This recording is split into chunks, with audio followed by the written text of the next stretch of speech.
नमस्कार। बहुत स्वागत है आप सभी दर्शकों का गुरु गोचर के इस वीडियो में। भाग्य और कर्म का संतुलन, पुष्य नक्षत्र में देवगुरु। जी हाँ, ग्रहों के महामंत्री, देवताओं के गुरु देवगुरु बृहस्पति 2 जून से अपनी उच्च की राशि कर्क राशि में गोचर कर रहे हैं और 18 जून को नक्षत्र परिवर्तन करते हुए जीवन में एक बड़ा मोड़ लाने जा रहे हैं। अभी तक देवगुरु अपने ही नक्षत्र पुनर्वसु में गोचर कर रहे थे और 18 जून को पुष्य नक्षत्र में गोचर कर जाएंगे और पुष्य नक्षत्र में 18 अगस्त तक रहेंगे। पुष्य नक्षत्र के देवता स्वयं देवगुरु हैं और स्वामी शनिदेव हैं। विशेष बात यह है कि शनिदेव गुरु की राशि में गोचर कर रहे हैं और शनि पर गुरु की दृष्टि भी पड़ रही है। तो इन 60 दिनों में कर्म और भाग्य का ऐसा संतुलन देखने को मिलेगा जो इससे पहले शायद ही कभी मिला हो।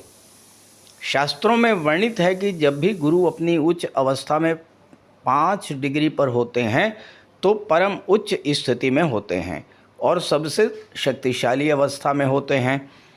जब पुष्य नक्षत्र में जाएंगे तो गुरु का अंश बल 5 डिग्री होगा और गुरु परमोच्च अवस्था में होंगे।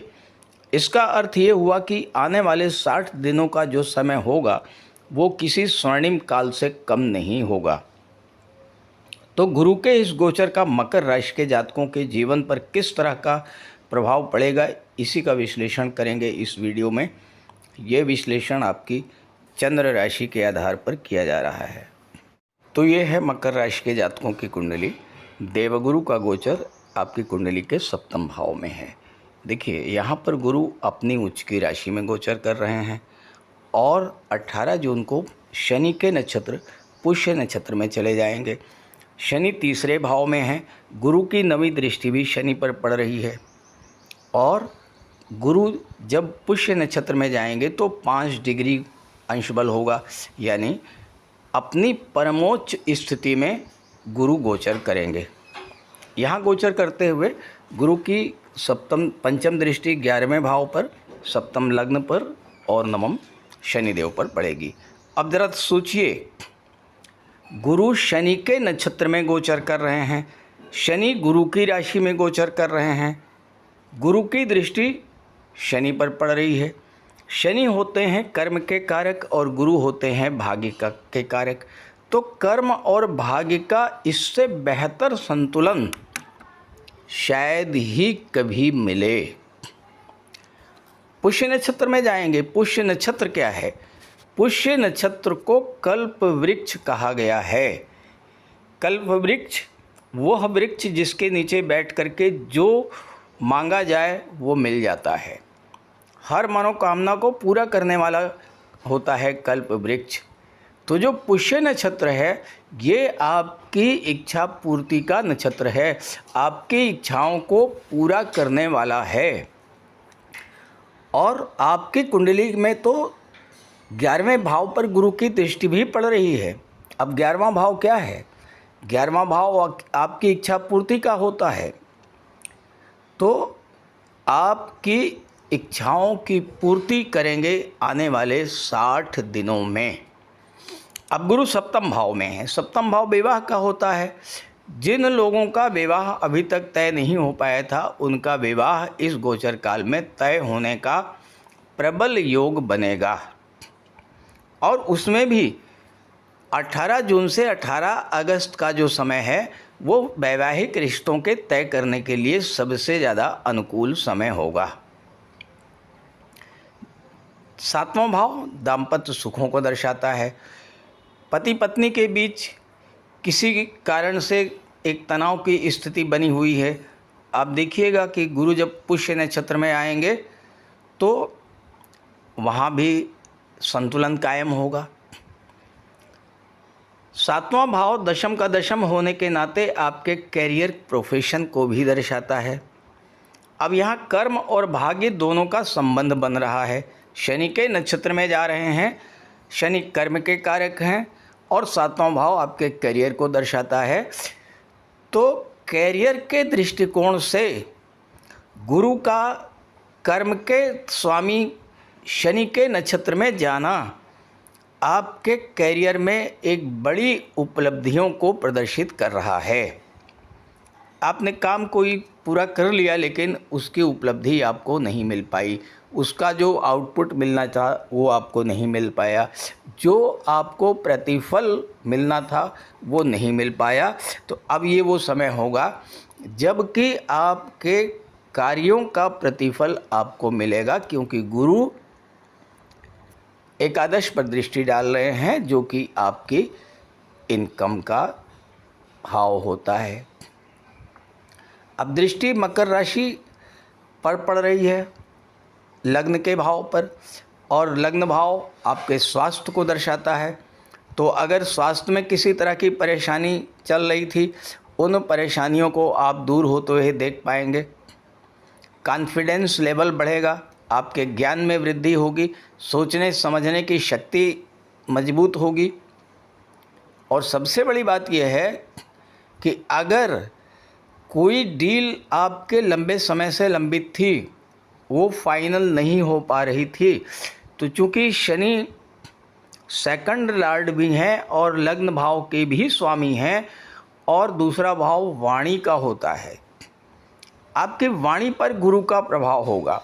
और उसके प्रभाव से क्या होगा कि अगर कोई पुरानी बिजनेस डील लंबे समय से लंबित थी, नहीं हो पा रही थी, तो वो आपकी बिजनेस डील फाइनल होने की स्थिति बन जाएगी।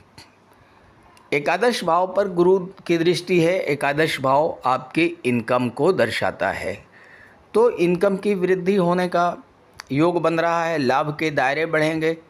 11वां भाव आपके सोशल सर्किल का होता है, आपका फ्रेंड सर्किल बढ़ेगा, लोगों से मिलना जुलना, बाहर आना जाना, इस तरह के कार्य अधिक होंगे। और आपके कामकाज के लिहाज से चूँकि शनि तीसरे भाव में हैं, तो इस समय जो यात्राएं होंगी वो आपकी इच्छाओं की पूर्ति करने वाली होंगी, क्योंकि भाग्य का भी आपको साथ मिलता रहेगा। गुरु के पास जो 9वीं दृष्टि है तीसरी घर पर पड़ रही, तीसरा भाव क्या होता है? डॉक्यूमेंटेशन का होता है। और 7वां भाव क्या होता है? कॉन्ट्रैक्ट्स का होता है। तो अगर कोई लिखा पढ़ी करनी है, कोई डॉक्यूमेंटेशन करना है, कोई एग्रीमेंट साइन करना है, तो इस समय जो एग्रीमेंट होगा वो आपके जीवन में बहुत बड़ी परिवर्तन और बहुत बड़ा सफलता देने वाला होगा। कोई लाभकारी यात्रा इस समय आप पूरी कर सकते हैं, और वैसे धार्मिक यात्रा पर तो जाना आपके लिए बहुत ही अच्छा है। किसी धार्मिक यात्रा पर जाने का शुभ संयोग मिलेगा। धार्मिक यात्रा पर अगर आप जाते हैं तो सीधी सी बात है कि गुरु जागृत होंगे, गुरु जागृत होंगे तो भाग्य का जागृत होना होगा। तो धार्मिक यात्रा पर ज़रूर जाइएगा। शनि आपके कर्म को दर्शाते हैं। कैरियर में, कार्य क्षेत्र में जो रुकावटें हैं, जो परेशानी है, जो बाधाएं हैं, जो देरी हो रही थी, वो अब अतिचारी गुरु की दृष्टि में है, तो उनमें तीव्रता आएगी, तेजी आएगी, जो दूरी है वो समाप्त होगी। देवगुरु बृहस्पति आपके हर कार्य को स्पीड अप कर देंगे, तीव्र गति प्रदान करेंगे, क्योंकि गुरु इस समय अतिचारी अवस्था में बैठे हुए हैं।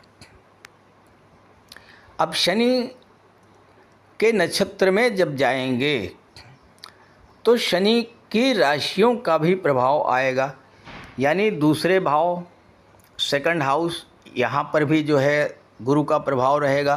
तो धन से संबंधित कोई कार्य आपका अधूरा है, वो कार्य इस समय पूरा होगा। कोई आर्थिक निर्णय आप नहीं ले पा रहे थे, किसी आर्थिक लक्ष्य को आप नहीं प्राप्त कर पा रहे थे, तो अब चूंकि गुरु का प्रभाव रहेगा तो आप अपने आर्थिक लक्ष्य को पूरा कर पाएंगे। फाइनेंशियल मैटर्स को, मनी मैटर्स को बहुत अच्छे तरीके से आप डील कर पाएंगे। तो इस तरह से आप यूँ समझिए कि भाग्य का भी पूरा सपोर्ट आपको मिलेगा। माता लक्ष्मी की कृपा बनी रहेगी, धन की प्राप्ति होगी, कार्य जो अधूरे थे वो पूरे होंगे। बस ध्यान ये रखिएगा कि इस गोचर काल में विष्णु सहस्त्र नाम का पाठ करते रहिएगा, माता पिता गुरु और वृद्धजनों का सम्मान कीजिएगा, किसी भी तरह से उनको कष्ट मत दीजिएगा, और अगर हो सके तो गुरुवार का व्रत रखेंगे तो बहुत अच्छा लाभ मिलेगा। तो इस तरह के लाभ आपको मिलेंगे इस गोचर काल में। अब प्रश्न ये है कि ये तो एक जनरल प्रेडिक्शन हो गया, मकर राशि के करोड़ों जातक हैं, तो क्या सबको एक जैसा लाभ मिलेगा? ऐसा तो बिल्कुल भी संभव नहीं है, क्योंकि हर जातक की कुंडली में ग्रहों की स्थिति अलग अलग है। अगर आप अपनी जन्म कुंडली के बारे में जानना चाहते हैं तो इसी वीडियो के डिस्क्रिप्शन बॉक्स में मैंने अपना व्हाट्सअप नंबर दे दिया है, और स्क्रीन पर भी अपना नंबर मैं लिख दे रहा हूँ 9058144128। इस नंबर पर आप कांटेक्ट कर सकते हैं। नमस्कार।